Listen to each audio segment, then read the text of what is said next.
Сәлем достар, сіздермен қазіргі кезде хит болып жатқан восточный пирог жасайтын боламыз. Алдымен 350 грамм ұнды салып алып, содан соң 150 грамм маргаринді саламыз. Бір қалыпты болғанша араластыра береміз.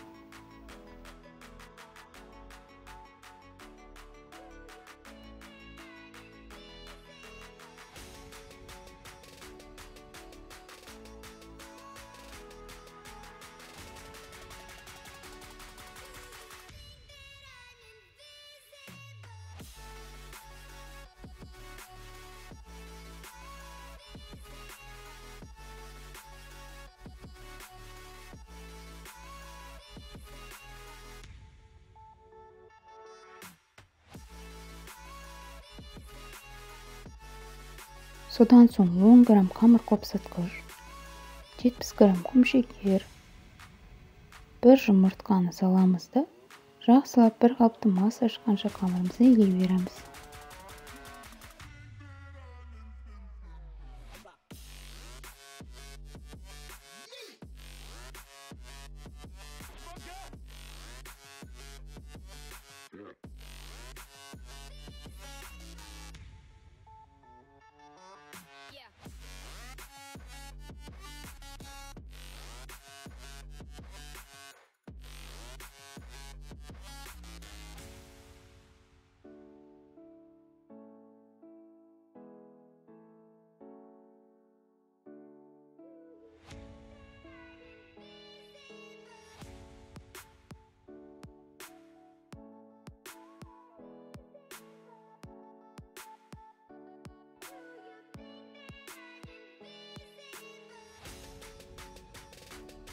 Дайын болған қамырды табамызды майлап алып, соған домалақ етіп жайып аламыз.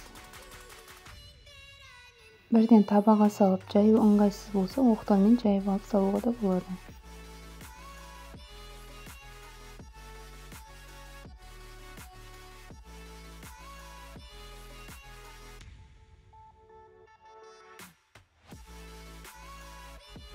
Қамырымызды жайып болған соң, жаңғақ, мейіз, өрік барлығын салып аламыз.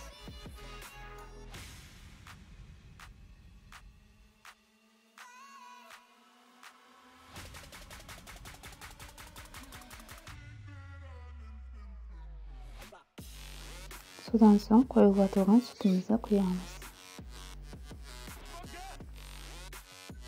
Құйып болған соң 180 градуста қызып тұрған пешке салып пісіріп аламыз. Лайк, подпискамен қолдап кетіңіздер, аз болсын.